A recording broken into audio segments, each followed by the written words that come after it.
ये कहानी है एक कपल की जो घर से दूर, अपने शहर से दूर कहीं घूमने आए हुए थे।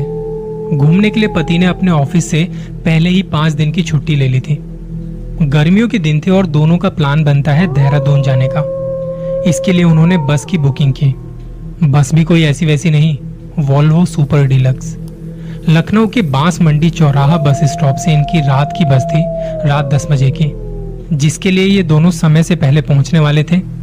लेकिन किसी कारणवश इनको टाइम लग गया। बड़ी मुश्किल से एक टैक्सी बुक की और बस छूटने में कुछ ही समय बाकी था।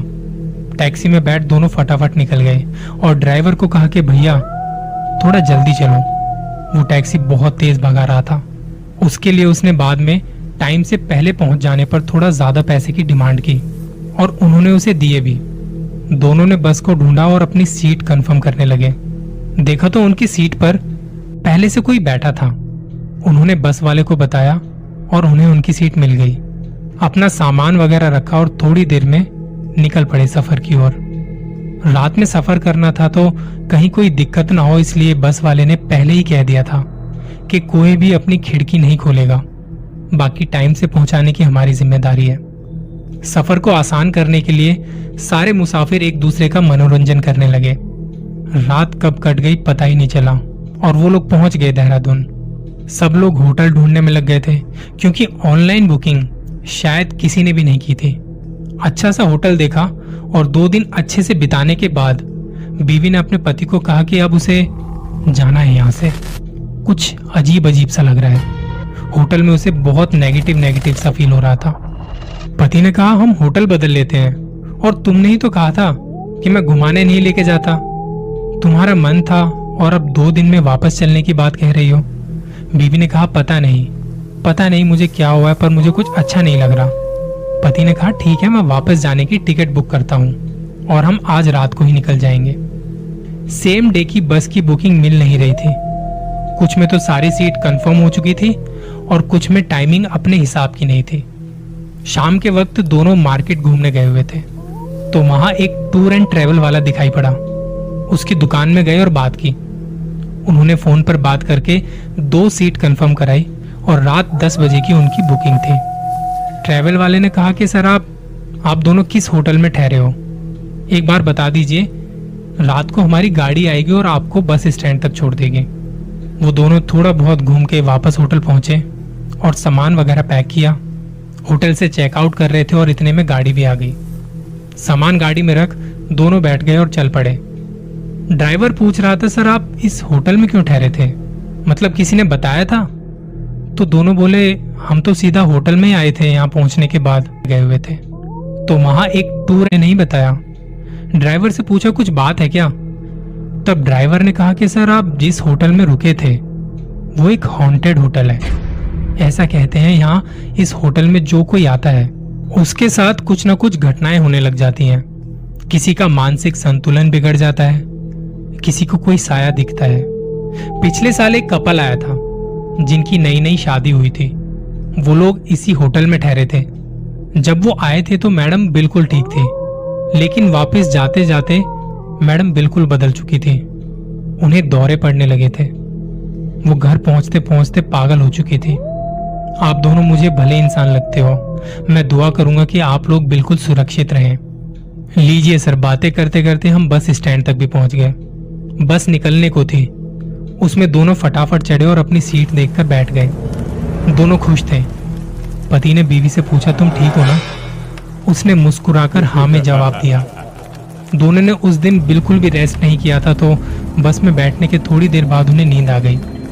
रात के 1 बजे के आसपास जब बस रुकी तो मुसाफिरों को कहा गया कि आप लोग यहाँ फ्रेश वगैरह हो सकते हैं और 20 मिनट बाद हम यहाँ से निकलेंगे। वो कोई ढाबा था शायद, और ढाबे अक्सर हाईवे पर ऐसी जगह के आसपास होते हैं जो ये जगह जो होती है ना वीरान होती हैं, या फिर ऐसी जगह होती हैं जो खेतों के बीच होते हैं। और इन बस वालों की सेटिंग भी होती है कि तुम हमारे यहाँ पे मुसाफिर लाओ, हम तुम्हें कुछ % कमीशन देंगे।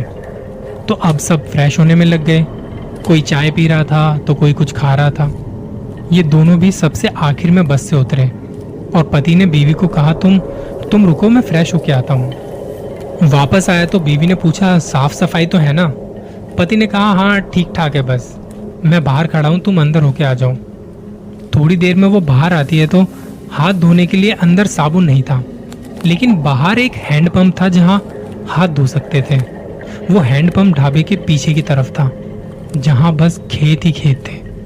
वो हाथ धोने के लिए वहां गई।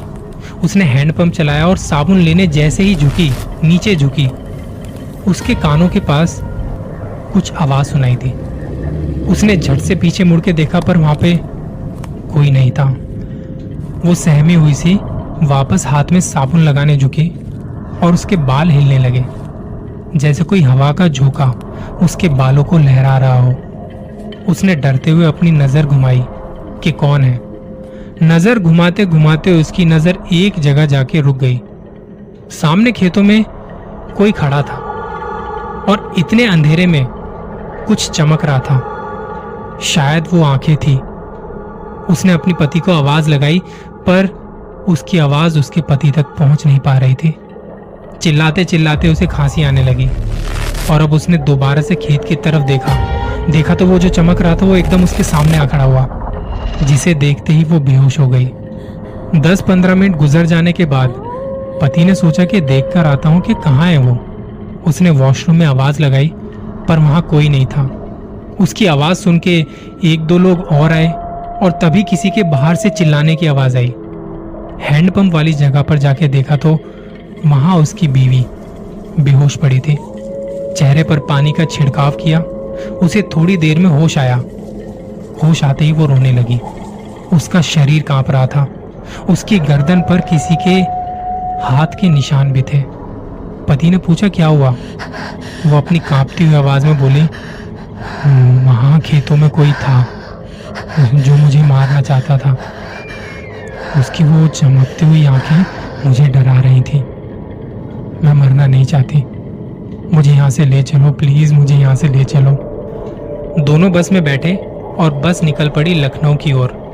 उसका शरीर पसीना पसीना हो चुका था। पति ने उसका साथ नहीं छोड़ा और पूरे सफर उसके हाथ में हाथ डालकर उसका हाथ पकड़ के बस बैठा रहा। लखनऊ वापस पहुंचे। घर वालों को इस बात के बारे में बताया। माँ पापा ने कहा कि बेटा तुम दोनों आराम करो, सफर की थकान है, सुबह बात करते हैं। अगले दिन सुबह पति अपने ऑफिस के लिए तैयार हो रहा था। बीवी ने कहा, मत जाओ, मुझे डर लग रहा है। पति ने कहा, सब तो हैं घर में, तुम डरो मत। ये कह के वो ऑफिस के लिए निकल गया। शाम को जब वो वापस आया तो उसकी बीवी सो रही थी। रात को खाना वगैरह खाया और वो अभी भी सो रही थी। पति ने उसे उठाना ठीक नहीं समझा। सोचा कि थक गई होगी, सोने देता हूँ, और वो भी उसके पास सो गया। रात को 3 बजे बीवी की आंख खुली। उसे भूख लगने लगी। वो किचन में गई और फ्रिज खोल के देखा और बंद किया। वो हल्की हल्की नींद में थी, पर उसे लगा कि फ्रिज में कुछ अजीब तो था। उसने दोबारा फ्रिज खोला तो 2 हाथों ने उसका गला पकड़ लिया। वो चिल्लाई और घर वाले जाग गए। उसे ढूंढने लगे। किचन में जाके देखा तो वो बेहोश पड़ी थी और उसकी गर्दन पर हाथों के निशान थे। उसे उठा के ले गए और बिस्तर पर लिटाया। उसका शरीर बुखार से तप रहा था। सुबह होते ही डॉक्टर को बुलाया गया। डॉक्टर ने कुछ टेस्ट वगैरह किए, चेकअप किया, पर रिपोर्ट में सब नॉर्मल था। कुछ दवाइयां दी गई और कहा कि रेस्ट करो, ठीक हो जाओगे। बहू की ऐसी हालत देखकर घर वाले बड़े परेशान थे। अब उसके साथ ऐसा कुछ न कुछ होता रहता था। वो पागल सी हुए जा रही थी। खुद में हंसती रहती, खुद से बातें करती रहती। नहाना धोना भी छोड़ दिया था। पति से उसकी ये हालत देखी नहीं गई। उसने मम्मी पापा को बताया कि हम देहरादून गए थे और जहां होटल में रुके थे उसके बाद से उसकी हालत ऐसी है। घर वालों को ये भी बताया कि वहां एक ड्राइवर मिला था जो कह रहा था कि आप जिस होटल में रुके थे ना, वो होटल हॉन्टेड है। मम्मी पापा ने पंडित जी को दिखाया और उन्होंने बताया कि कुछ साया है आपकी बहू पर जो उसे पागल कर रहा है। घर वालों ने कहा, कोई उपाय बताइए पंडित जी। पंडित जी ने कुछ उपाय बताए और माँ ने उपाय करने शुरू कर दिए। अगले 13 दिनों तक घर वालों को बाहर जाने की मनाही थी और सब साथ खाएंगे पिएंगे और सोएंगे। बहू को अकेला नहीं छोड़ना। धीरे धीरे पंडित जी के बताए गए उपाय काम करने लगे। बहू में सुधार होने लगा और 13वें दिन पंडित जी खुद घर में आए उन्होंने घर की शुद्धि की, जिसके बाद से आज तक, इतने सालों बाद तक घर में सब सही है।